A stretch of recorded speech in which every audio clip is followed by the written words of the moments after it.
Hello, my name is Caleb Guile, and I want to talk to you about borders. But not the borders you're probably thinking of, borders with walls, checkpoints, or maps, but borders in a more cultural sense.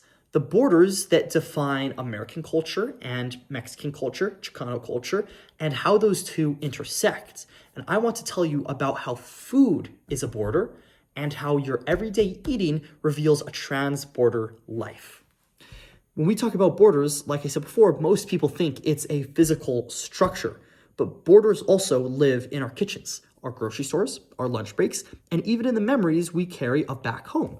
For me, this was on my father's side, where his mother was growing up in Spain, moved to Mexico, and grew up in that culture there, then into the US. While I'm not truly Mexican or Chicano by that standard, I am Spanish and I do carry some roots from that area. And I want to talk to you about how exactly that influenced my family, having grown up some generations inside of Mexico. In this video, I'm going to explore how food reveals hidden borders that shape the lives of transborder Chicana, Latinx communities in the United States, and how those same communities resist, bridge, and rewrite those borders every day. So first up is how ingredients cross borders. Let's start with basic ingredients. Something as simple as a tortilla already contains a whole world of cross-border movement. Most tortillas made in the US rely on corn grown in the American Midwest, processed by major agribusiness companies, then sold back into the Mexican and Mexican-American communities. A food that many consider traditionally Mexican is tied to US trade policy and corporate supply chains. It shows how a staple food can cross borders more easily than the people who eat it. We see the same story with avocados, berries, chilies, limes, cilantro. When you grab the ingredients for guacamole or tacos in Arizona or California, you're holding products that move through transnational distribution networks. Food makes the border feel both hard because the inspections and delays, and porous because the ingredients can cross constantly even when people can't. I see food as a very key point that can truly penetrate through these borders and really bring a greater sense of unity. Because who does not love a good fish taco? Borders don't only shape what ingredients are available, they shape the cooking itself. Recipes migrate with families, but they also transform in the process. Abuelita's tamales, mole, or caldo might be adapted depending on what's available in the US grocery stores. Different kinds of chilies, different cuts of meat, or the switch from a clay comal to an electric stovetop. All of these small changes reflect the larger experience of living across borders and how we adapt. Holiday foods like pan dulce, pozole, or tamales, I apologize for having more than likely butchered those words, become powerful ways to rebuild community.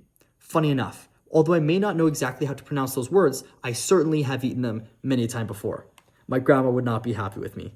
They reconnect families separated by deportation, detention, or work schedules. Cooking becomes a form of resistance, a way to keep culture alive, even when borders try to break it. And there's oral tradition. Recipes passed down not through written instructions, but through a pinch of this. Or there's a phrase in Spanish that's cuando se siente listo, I think is the correct way of doing it. I listened to all these on Google, and so if Google's right, then I'm right. So who knows? This knowledge can't be confiscated or checked at a port of entry. When culture lives in the body, it survives the border.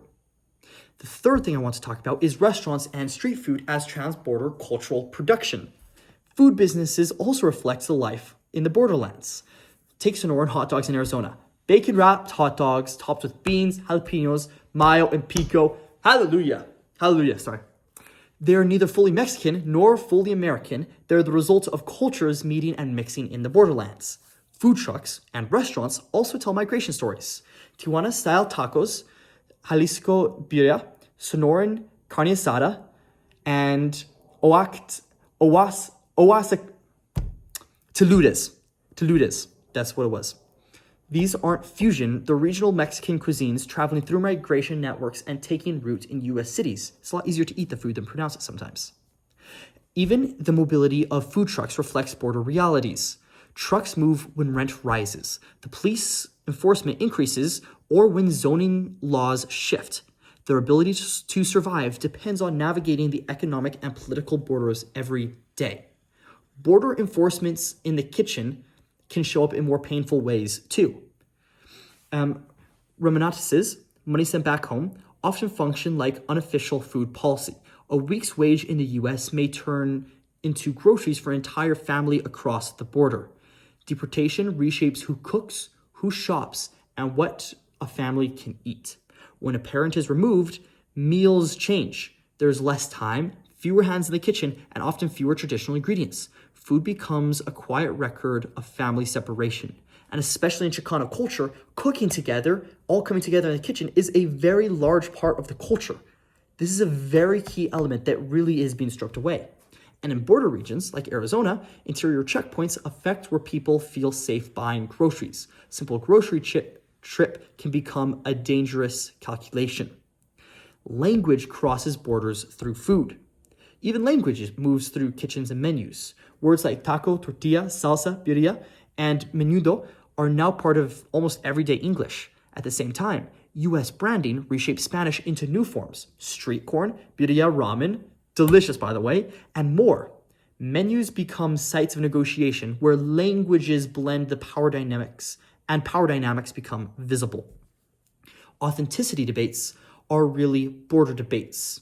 This is specifically about arguments about what counts as authentic Mexican food, are really arguments about a sense of belonging. Take Tex-Mex, for example, is often dismissed as fake Mexican food, but it's actually a historical borderlands cuisine shaped by migration, segregation, and adaptation. Debating authenticity mirrors the larger debates about who gets included and who gets excluded and who gets to decide. The hard-shell taco, or the taco kit, shows how corporations commodify transborder foods, often erasing the communities who created them.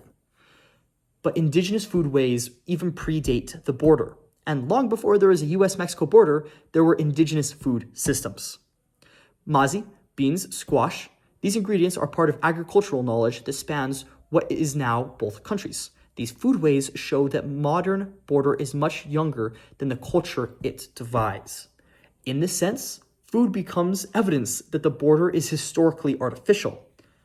In all honesty, the only reason why the border exists is because we believe it exists. It's a mental creation. It's a wall that's placed there. It's limits that we put inside of our own mind. However, transborder labor makes American food possible. And lastly, we must acknowledge the actual labor behind the food. From farm workers who harvest to produce, the cooks and dishwashers in restaurants, much of the US food system relies on migrant labor, often undocumented, often underpaid, and often invisible. American food is built on transborder labor. The border shapes not only what people eat, but who gets recognized for making it.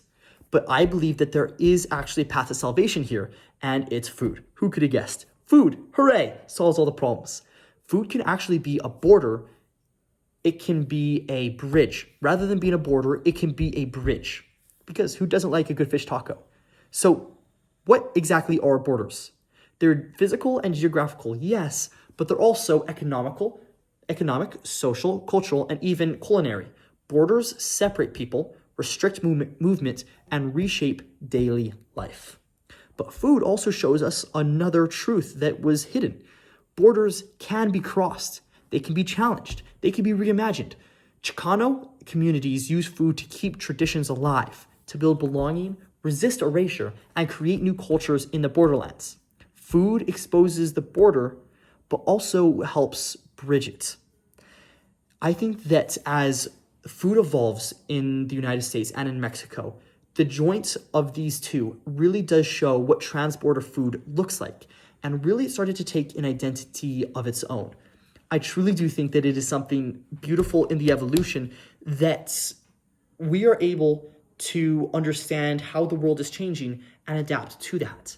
By no way am I saying that what's happening in the world is good, but I think that there is so much beauty in the fact that there is resistance and there is a persistence to survive, especially to preserve culture, to preserve food, and to preserve a way of life. I really do think that food is such an incredible medium for that. Thank you for watching.